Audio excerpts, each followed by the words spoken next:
From the studios of Staten Island Community Television, you're watching In the Bleachers, the TV show for the world's most passionate sports fans. Excuse me. Hello there, everyone. I'm Jaime Hixson. Now, we're waiting on Hector Bosa, my broadcast partner, to call in right now, but knowing him and his lifestyle, he's probably trying to make up some excuse just so he can make himself look good again. You know, I don't know what is more annoying. This political game that's going on here in the States, or that guy saying that he's the sexiest man on TV. I mean, there comes a time when a spade has to be called a spade. I'm just saying. Anyway, we're going to be waiting on Hector in a little bit. Hopefully, he'll be calling in sometime soon. Now, if you have a story that you would like told on In the Bleachers, then we want to know about it. So you can contact us through either Facebook or Twitter. The Facebook page is my personal page, and the Twitter is also my personal page as well. So, we got some really great news. Baseball season's here, which means the Yankees and the Mets have already gotten started. I must say, both the Yankees and Mets really know how to let down their fan base, specifically the Mets. They had 3 wins under their belt, and then what happens? Buck Showalter had to go in and tinker with his bullpen, even in spite of the fact that Carlos Carrasco was pitching terrific baseball for 5 2/3 innings. And then the bullpen, just like last year, many times sprung a leak. Let me see if I could get the box score from yesterday's game. For the record, the Mets wound up winning. The Mets wound up losing the game 4-2. Let's see here. Here we are. Oh, sorry about that.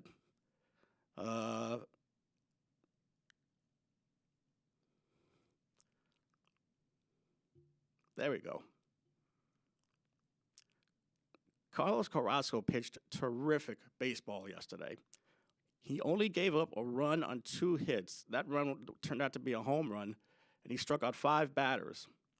But then Buck Showalter decided to go to his bullpen in spite of the fact that the Mets were maybe 10 outs away from getting the victory. And that's when all hell broke loose. What happened? That came about in the 7th inning. All right? No, it was in the 8th inning, where Trevor Williams became the sacrificial lamb this time, giving up 2 unearned runs, and that wound up sinking the Mets in their loss yesterday, I should say. Well, we know it's only the first game of the season, or the first series of the season, but you don't want to see this team rear its ugly head from the past, which means if the starter has a groove going on and he's mowing down the hitters, you should keep him on the mound, because that way it'll not tax the bullpen that much. Oh. Hello? Oh, here we are. Is that you, Hector? Hey. Yes. It is the hardest, baddest, sexiest man on cable access TV. Hector Bosa.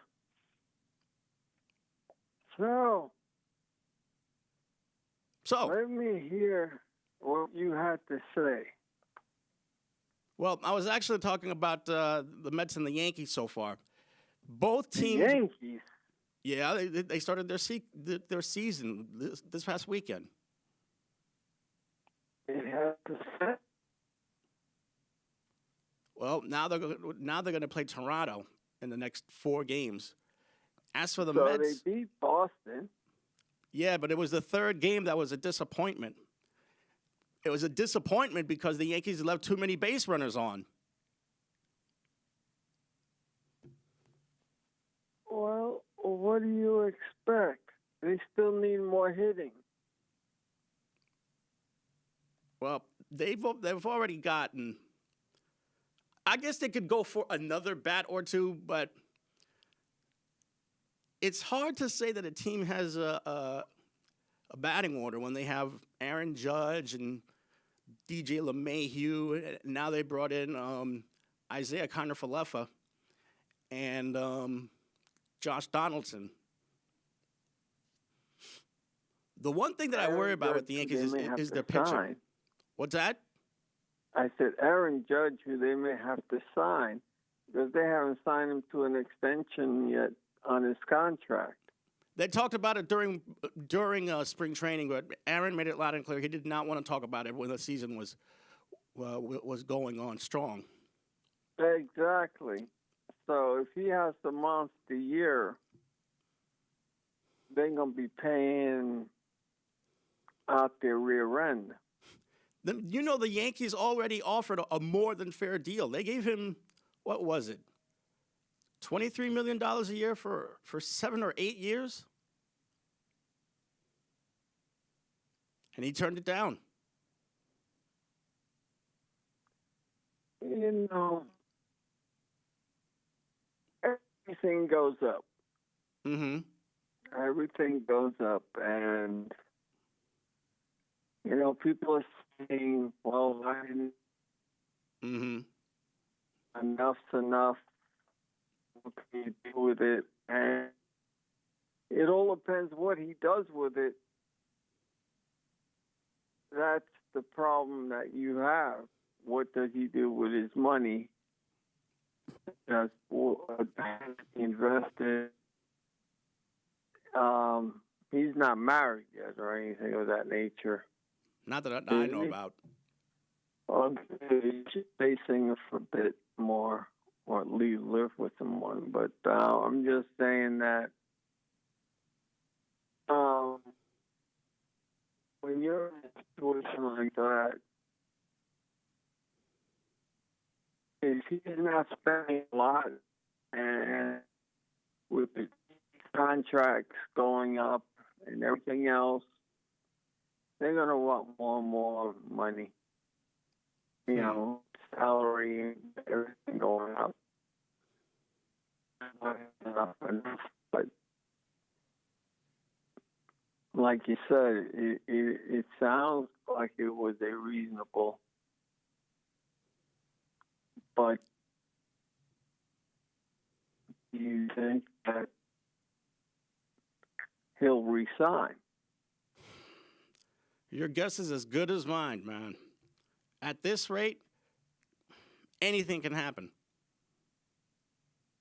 Well, that's true, but I'm saying, do you think that he'll resign? What do you think? Do you think, you know, the Yankees will have to say they want to give him a Giancarlo Stanton? That's the worst thing that they could do. Contract, or they not for a small amount of time. Mm-hmm. Because remember, they're not the Yankees of old, where Steinbrenner would have done a lot to get that player. Mm-hmm. He wouldn't have cared with the luxury tax so much. These are the new improved Yankees, where you see the Oakland A's and the Marlins. The Yankees want to try to emulate that. Mm-hmm. And what do you think of all that? Should the Yankees be the Yankees of old, or should they try to emulate those types of teams? Well, let me put it this way. The more things change, the more they stay the same. The Yankees are still owned by an individual with the name of Steinbrenner. That's not going to change anytime soon. So if Mr. Steinbrenner was still around, he would have done everything to get that kid a new contract. This is true. But now that the franchise is being led by Hal Steinbrenner, one of his sons, things have kind of changed a little bit. Now, all of a sudden, the Big Apple is not necessarily a place to go to win a championship, not like what it was back 25 years ago. This has become something like a hostage situation, and the Yankees are the hostages, and whatever team is out there, they're the ones that are calling the shots. And to answer your question, I want to say yes, because he seems to be saying the right things. He said that he wanted to be a Yankee for life, but he chose not to negotiate when the season was at play. Right now, the ball is in Aaron Judge's court. No pun intended. I hear you. No, I understand and I hear you. And the other thing that you have going for you is that, like I said, if he has a monster year, he's going to ask for more money. And if he doesn't have a monster year, they're going to say, well, look what I've done for you lately, and I'm still a young guy. Yeah, but you also have to look at the years that he was not healthy. That's one thing. He's not the healthiest person in the world. Mm-hmm. Is he healthy the majority of the time or less than the majority of the time? Oh, let's look at the. In your opinion, has he been less than healthy the majority of the time or more than the majority of the time? Well, now that you mention it, let's check out his career stats. Let's see. He first got called up in 2016, and he only played 27 games for the team. His first full season was 2017. He played 155 games. But then 2018 and 2019, he played 112 and then 102 because of some really debilitating injuries. 2020 was the COVID-shortened season, so that doesn't really count. Last year, he played 148 games, which is pretty decent. So Aaron Judge has only played 148 games or more twice.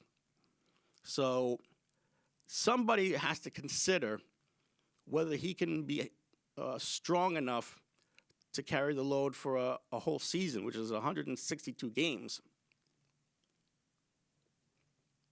Yeah, you want a homegrown player to be a homegrown player. And do the Yankees have the smarts to be the Oakland A's or the Florida Marlins and the Atlanta Braves, too, where they have produced a lot of players in the minor league system? Mm-hmm. That's the one thing that you have to consider, that, which is true in some aspects. If you have a damn good scouting and, 5 out of those guys that you pick every year, and if you have one good one and you have one breakout one every year, you're golden. But let's say within a 5-year period, you have 2 golden and the rest okay. Mm-hmm. That's still golden, Or even if you have 1 and the rest are, let's say, half of that, they don't make it, and then you got the rest that are decent players, and you got 1. That's the one thing, it all depends. It all depends what they're doing in the minor league system and how they're doing. Have you heard anything so far from their minor league system? from their minor league system, I know that there are a couple of guys that the Yankees are hoping can be the next homegrown stars.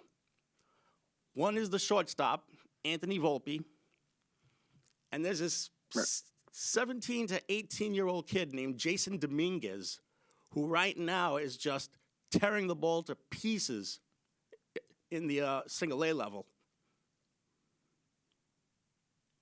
And the guy that can pitch, 101 with a couple of fastballs too and all that. With this, he's got I think 3 types of fastballs. Mm-hmm.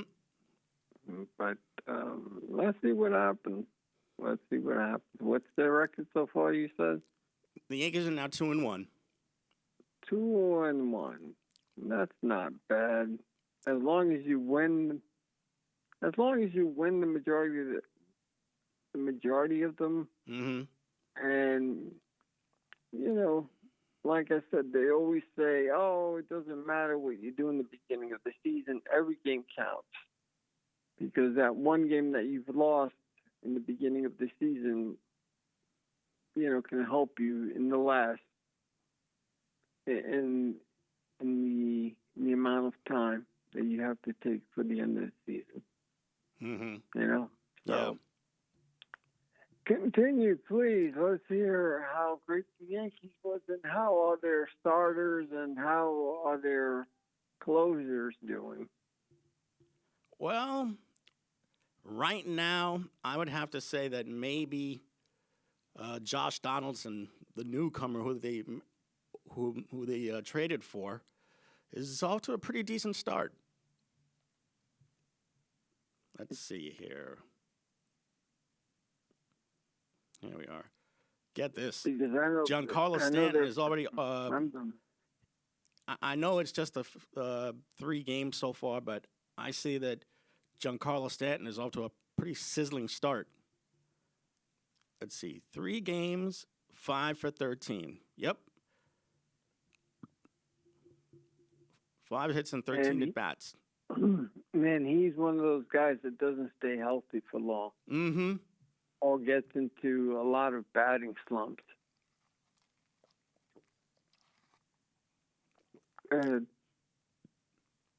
He did get a big base hit just last night to tie the score at 3. But after that, he got back to some really bad habits, like swinging at pitches that were out of the strike zone. That's like we was talking about bunting before. How come they don't teach these guys how to bunt? Well, and they should, I know that you want to see the big guys hit. But once in a while, bunt the damn ball. That'll be fun. They'll be so shocked that you bunt that you can probably score more that way. Well, let me tell you. They're not paid to bunt. Let me tell you, though, there was actually quite a bit of action the first couple of games of this series because the Yankees, who really who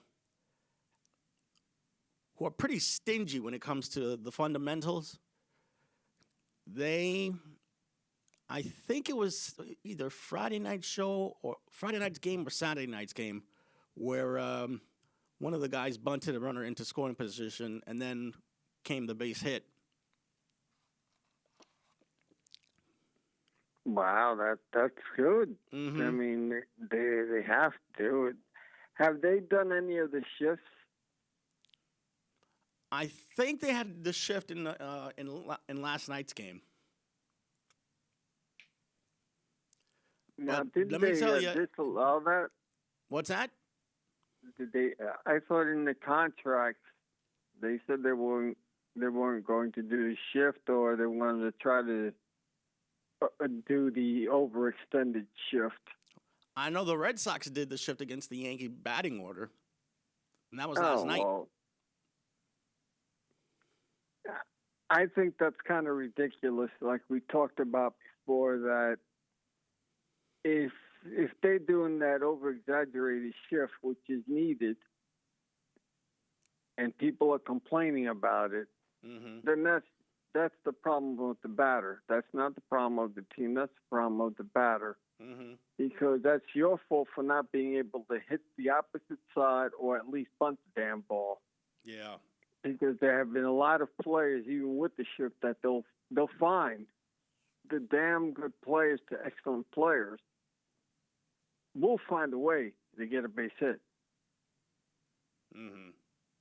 Like I said, Jason Giambi was one of them. He really did, even though he struck out, but he did find a way to. He had a reasonable batting average that he was able, even with the shift, he was able to find hits.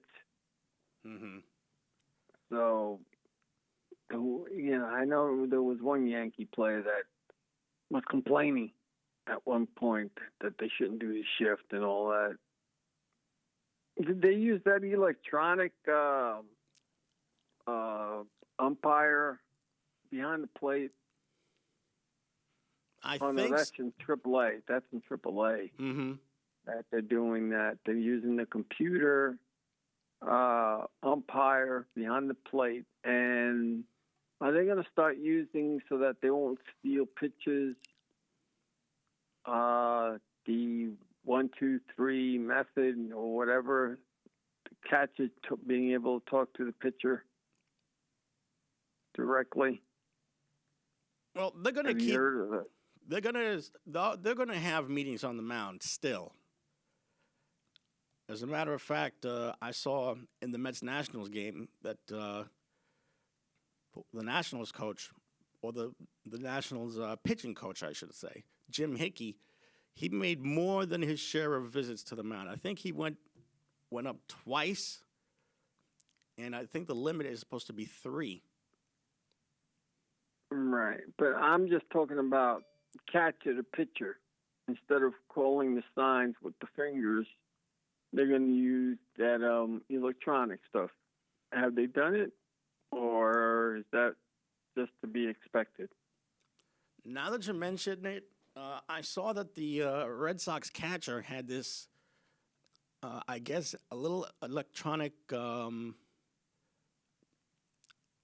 I guess it's. I don't even know the exact name. It's a mechanism that. Yeah, a mechanism that. Which ball, yeah. And that tells the pitcher which pitch to throw. And so it was a volunteer thing. Yep. I don't think the Yankees or one of the teams did want it. I think the Mets wanted it and the Yankees didn't. I think that. But let's see how that works out. What do you think? Is that one way that you think that prevents them? Or is that another way just for someone to crack the code if you find the right wavelength? I think this is something that they're going to definitely experiment with as the season goes on. So don't be too surprised if more of these catchers go with these little transmitters that could basically pick a pitch for the deliverer to make. Well, continue with talking about the Yankees. Go ahead. What did you have to say more about the Yankees? Well, all I said was the Yankees had a golden opportunity to pull off a 3-game sweep against the Red Sox, especially considering how the Red Sox ended the Yankees season last year. The Yankees had their chance to really put the Red Sox behind the 8 ball last night, and unfortunately, it was the bullpen that was not able to hold the lead for Jordan Montgomery. And Jordan Montgomery, although he didn't pitch particularly great, I thought he was decent enough to warrant going at least 5 innings. But Aaron Boone wanted to go to his bullpen early. I think he did that because he really wanted to take this game out, but I think he might have caused a little overkill by using the amount of pitchers that the Yankees had last season. Well, it is the beginning of the season, and most managers won't let them go past 5. Mm-hmm. And that's going to probably, most managers nowadays won't let a pitcher go past 5 or 6 innings anyway. Yeah. Which is really ridiculous in some aspects, but we're expecting the old ways to kick in with the new ways, and even though we have more modern technology, and we're a lot healthier in some aspects, we've heard more and more. We hear more and more players getting hurt. Yeah. And such as, and talking about getting hurt, what a shot in the shoulder and the face that pitcher threw against the Met player. Yeah. Unfortunately, this is nothing new because the Mets and the Nationals had, I think, a similar episode last year. Now, as they met for the first time this season, there's still some ill will between the two teams. Well, I think that the Met fans, such as ourselves, the real true Met fans, are actually enjoying the fact that they're showing some fight. Yeah, that the manager's screaming and yelling and showing emotion, because the last 2 managers didn't. This is why Buck Showalter is such an underrated manager. The players saw that he was storming onto the field to try and confront the pitcher. Then the next thing you know, both benches wound up clearing, and both bullpens wound up clearing as well. The Mets are going to be in really good hands with Buck Showalter. I just hope that he can make the right decisions for a change. For example, taking out yesterday's starter, which was, let me get my box score here, Carlos Carrasco. Unfortunately, Buck Showalter has fallen into the trap that he has to try and save his pitchers for down the road. Listen, if a pitcher is going as well as Carlos Carrasco did yesterday, let him keep pitching. I mean, there's a reason why Warner Wolf said that pitch counts are bad for baseball. My guess is that Carlos Carrasco, who missed maybe 4 to 5 months of last season because he got hurt, this time Mr. Showalter wound up protecting the guy again. And what happened afterwards? Yeah, let's see what's going on here.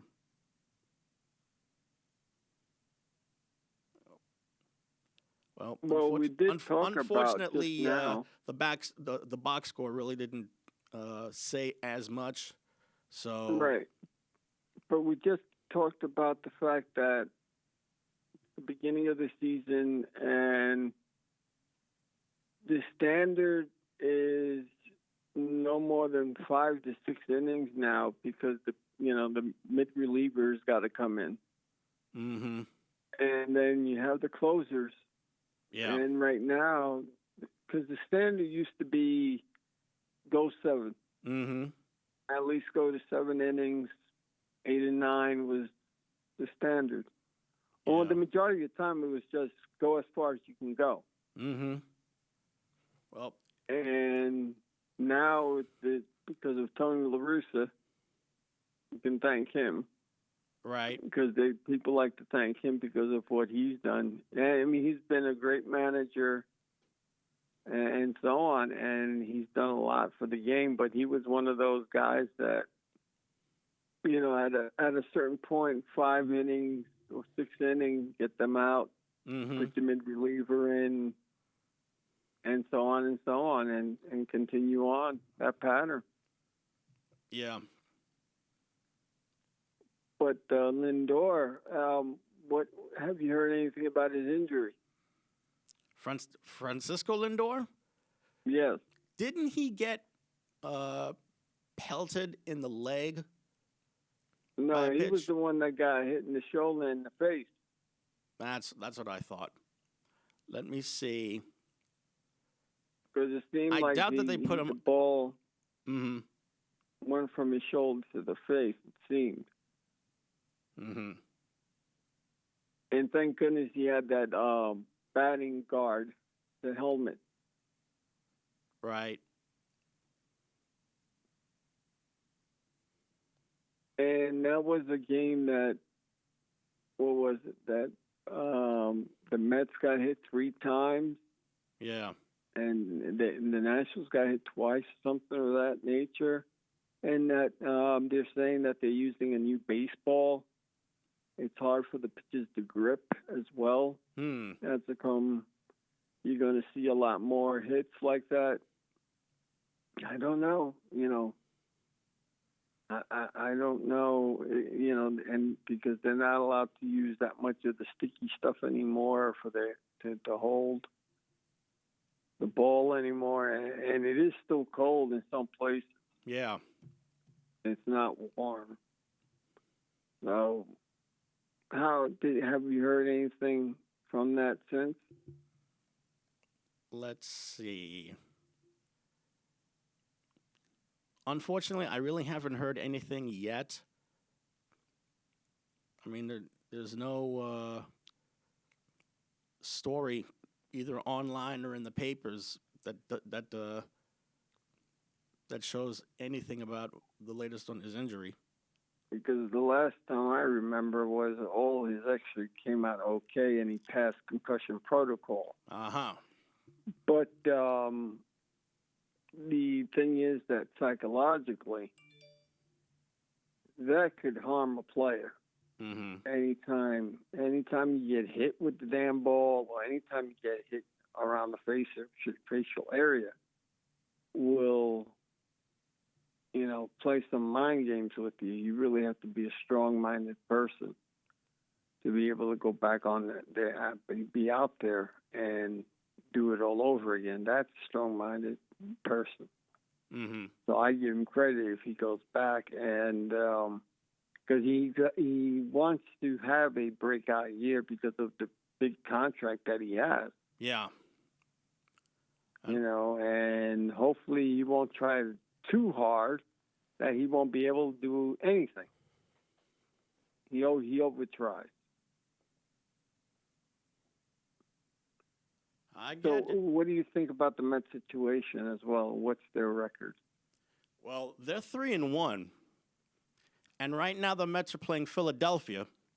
And already the Mets have taken a quick lead against them. It's 3-0 in the third inning. Mets leading the Phillies. Now, because I remember them saying that the first game is going to be in Apple TV. Yeah. The home opener was going to be on Apple TV, and that the Yankees are going to have 28 games in Amazon. We've spoken before. I think it was last week. Now I think that would really be interesting. Damn ridiculous. And I've heard some not too flattering things about the first baseball broadcast by Apple. Yeah, because everybody wants to see the first. You want to give them the second or third game, fine. Mm-hmm. Because, but the opening game, sometimes the opening game and then the opening game at your stadium with your best pitcher going, people always want to see that, at least that much. And, people were complaining about Apple TV getting it, but then you have the Yankees section where they're giving up 28 games that used to be on free TV. Mm-hmm. I think that's more ridiculous than anything else, even though I think they own part of, Amazon or Hulu owns part of Yes Network. Is that so? So that's why they're bringing the games over to their side. Mm-hmm. And less is going on free TV. Ladies and gentlemen out there, if I were you guys, and I'll probably do too, would just start complaining about we want our free TV game. We want them on free TV because not all of us can afford cable. We're expected to pay for these things now. And don't be too surprised when more and more games go to these big companies that are monopolizing the system. With the big six going out, especially Disney and some of the other ones. But watch out for that, ladies and gentlemen, and start putting pen to paper or email someone to tell them, hey, we want our free TV. Oh, well. But, what do you think of the situation with the Mets race so far? Well, I would have preferred that they could pull off a 4-game sweep. That way they could send a message to the Nationals, but they're going to have to settle for 3 out of 4. And speaking of the Mets, they're now in the 3rd inning, and the Mets have a 3-0 lead against Philly. Let's see, Matt Canna, who was a pretty important signing from the Cardinals. Matt Canna had an RBI single. Eduardo Escobar also had an RBI single. And Pete Alonso drove in another one with a ground out. And you had Jacob Degrom is out. Yeah, it could be out until June. He's going to be out for a while. Is that correct? Mm-hmm. There's a strong possibility he'll be out until either June or July. And Max Scherzer? Oh, Max Scherzer's fine. It would have been great to see him and Jacob Degrom pitch about one after another, back-to-back games. But unfortunately, Degrom has this very, very unusual injury for him. It's, let me see what we have there.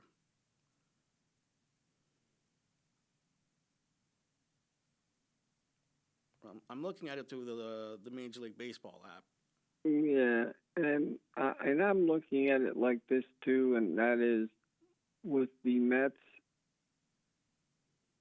they're spending a lot of money on that team. Mm-hmm. And right now they're going to have to go for another big-name pitcher. Mm-hmm.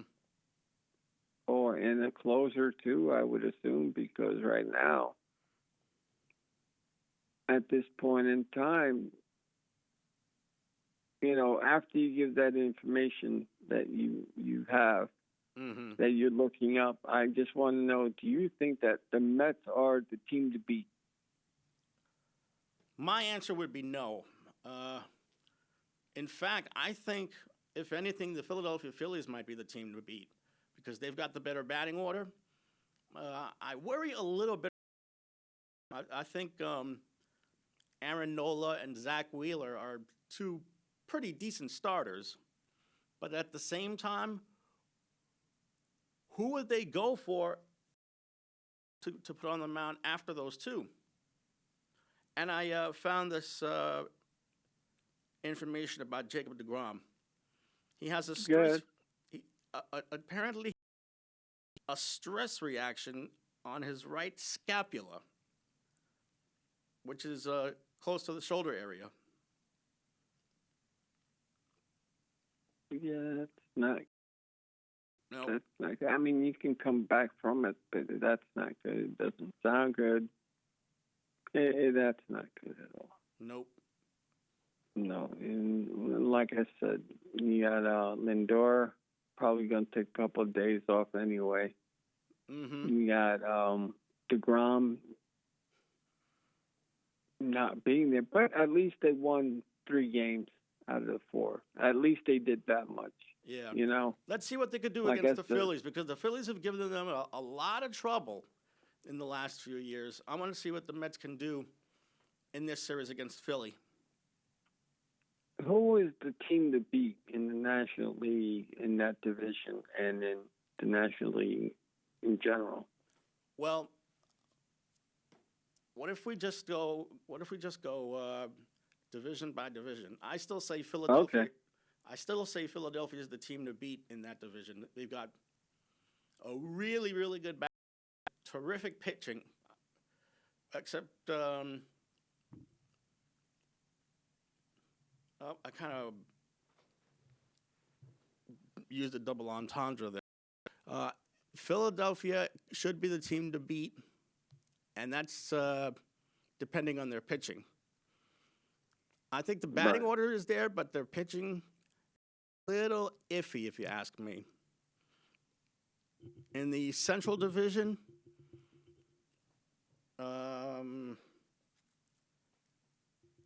think you can put your eye on St. Louis. They have decent pitching, a real decent batting order, and of course, they're very well managed so far. And out west, it seems like the Dodgers are always doing something to make their team better. Their big free agent acquisition was Freddy Freeman. And it was surprising when you think about it, because Freddy Freeman always talked about wanting to go back to Atlanta, but I don't even know if Atlanta made him an offer. But you know what? Freeman now has his chance to play close to his hometown in Southern California, and now he's a Dodger first baseman. So my guess is that the Dodgers are going to be the team to beat in the Western Division. And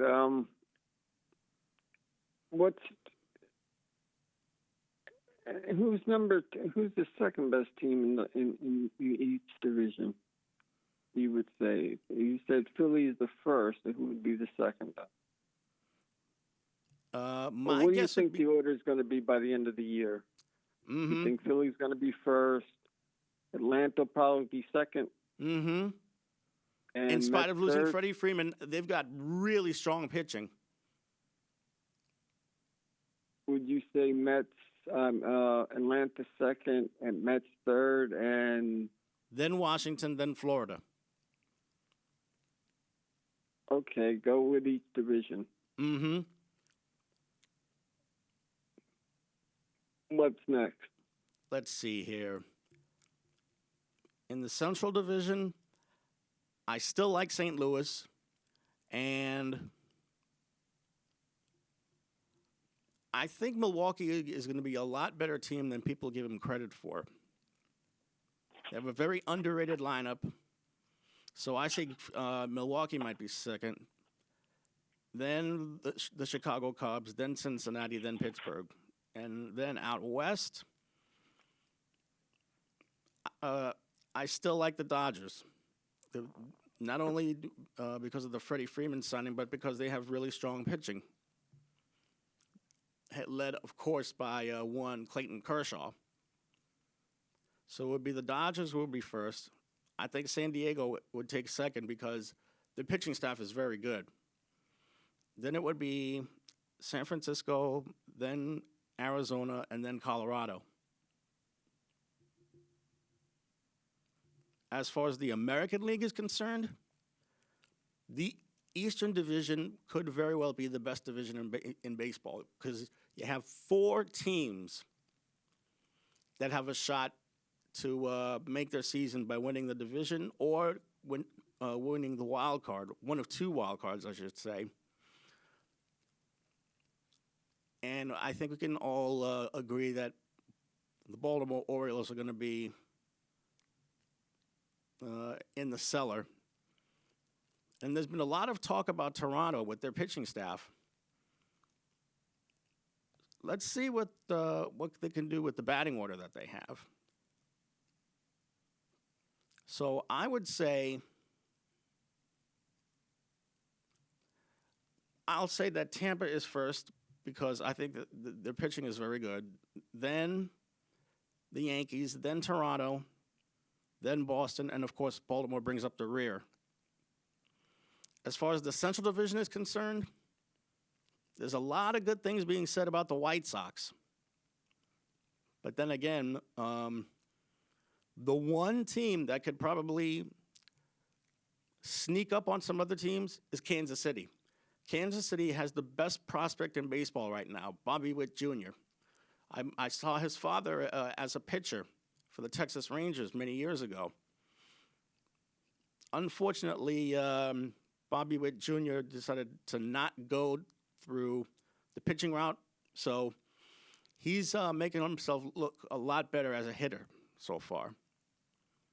Now, as far as who wins the division, the Central Division, I worry a little bit about Cleveland, though, because I'm not sure if that they have the type of pitching that could be considered world beaters. The Chicago White Sox look pretty decent. And one thing, or one team, I should say, that you can accept to be the cellar dweller is Detroit. They're doing a massive rebuild. The only bright side about that is Miguel Cabrera is chasing after 10 hits so he could get to his 3,000 hits. So if I had to choose who would be the Central Division champion, I would probably say that it was the Chicago White Sox. They have they have a lineup that's very, very underrated. The pitching is pretty solid. So let's see what the White Sox can do. So I like the White Sox, the Twins, the Indians, not the Indians. They're the Guardians now, the Cleveland Guardians. Yes. Then Cleveland, then Minnesota, and then Detroit. And I just saw that George Springer hit a 2-run home run in the third inning. So now the Blue Jays lead the Yankees 2-0. Speaking of rebuilding, I wanted to say that, the draft is coming up sooner than later. It depends on which sport you're talking about. Football. Yeah, football is right around the corner, to be exact. And all these mock drafts, I sent you articles. Mm-hmm.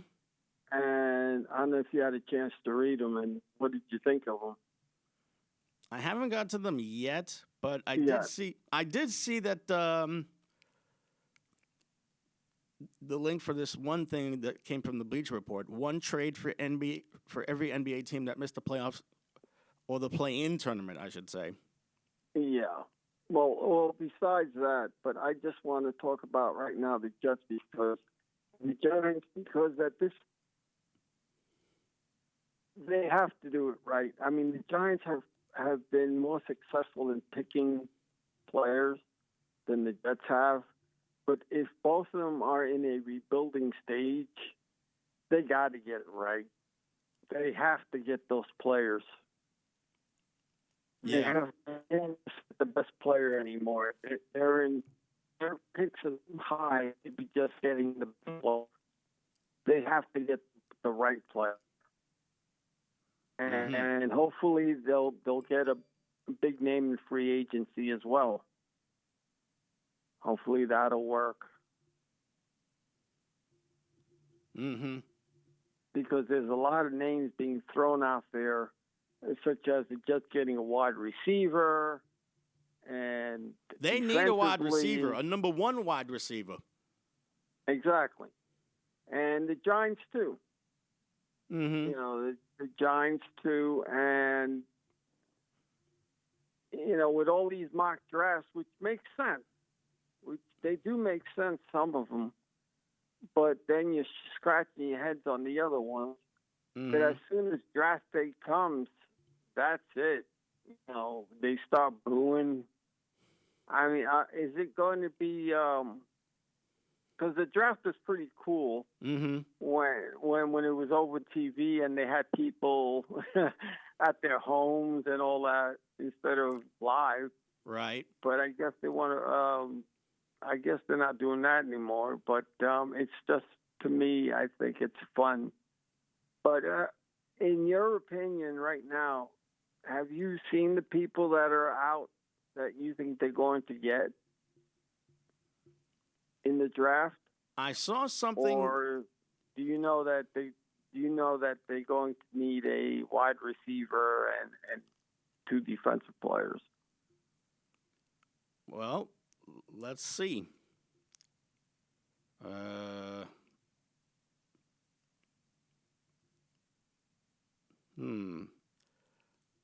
I know that. I'm sorry. I was about to say I saw some names being bandied about. Pierre Strong Jr. of San Diego State.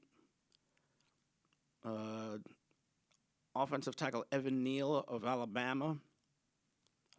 Aiden Hutchinson of Michigan. Ike Ekwonu, who's from North Carolina State. Ekwonu is an offensive tackle. Hutchinson is an edge tackle. If he's available for the Jets or the Giants, they got to grab this kid because there were days when he was really dominating for the Wolverines.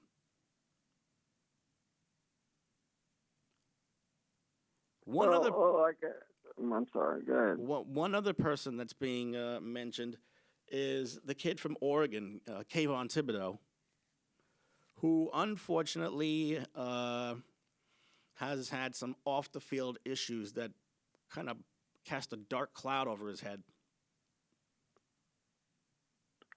We gotta figure out. As I said before, they just it's a hit. It's right there, and then it's a. They how can I say this? And that is, they're going to have to hit a home run with this. They can't blow it. It is critical they can't blow that they hit a home run in this draft. Now, if something happens where they pick somebody who was not even considered by them in the draft or anything else, then this is going to make Giant fans even more unhappy. If I'm not mistaken. And Jets, too, because remember, both of them are in the rebuilding stage. Mm-hmm.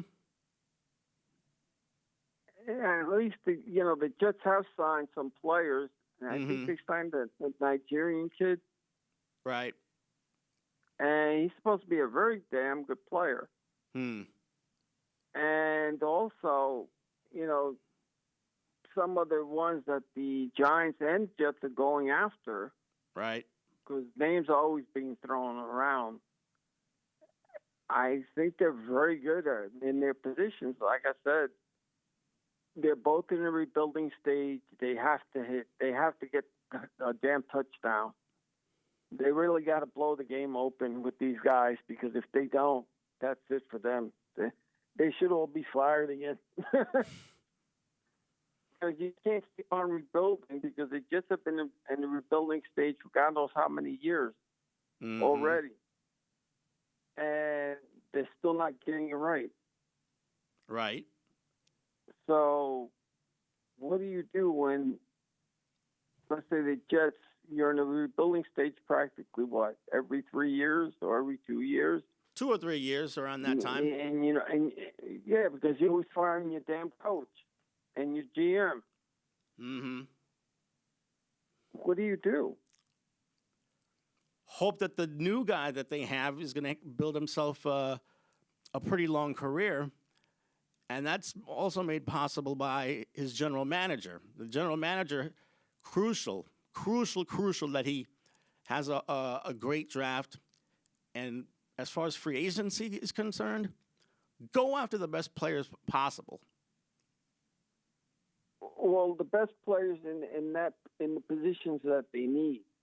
Mm-hmm. Not just go, well, we just need a player that's athletic, and then hope for the best. No, they're in the top 10, top 50. They got pretty high draft choices this year, and so do the Giants. They have to get it right this time. They can't get it wrong. They really can't. They really can't. They can't. And, and I feel bad for the football player that died. You're thinking of Dwayne Haskins. Yeah. That was a real shocker there. Now, do you know anything about that? Do I know anything about his death? Yes. Supposedly, he was in Florida training with some other NFL players, and for some reason, he found it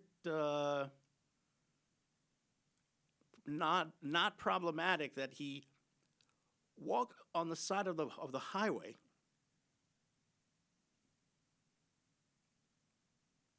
He was taking a walk. He was taking a walk on the side of the highway, and that's what happened. And that was where he wound up getting hit. That's a damn shame. But that's a bad way to go. Yep. That's a bad way to go. But is there? Yeah. Oh, yeah. Wanted to ask you, which is first pick, offensively or defensive? For the Jets, yeah, I would pick an offensive player, preferably a wide receiver. Giants need defense in the worst way. They need either an edge rusher or a safety.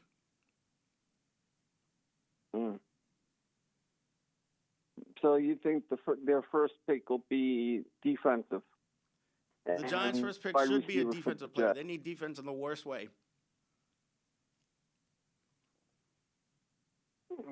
Because I hope, like I said, I hope they really do it right this time, because I don't think they're ever going to get a good shot like this ever again. Mm-hmm. Or should I say, they're not going to get a good shot like this in a very long time. Yeah. So let's see what happens in one of the mock drafts. We'll talk about it next week. But also, the Brooklyn Nets are doing it.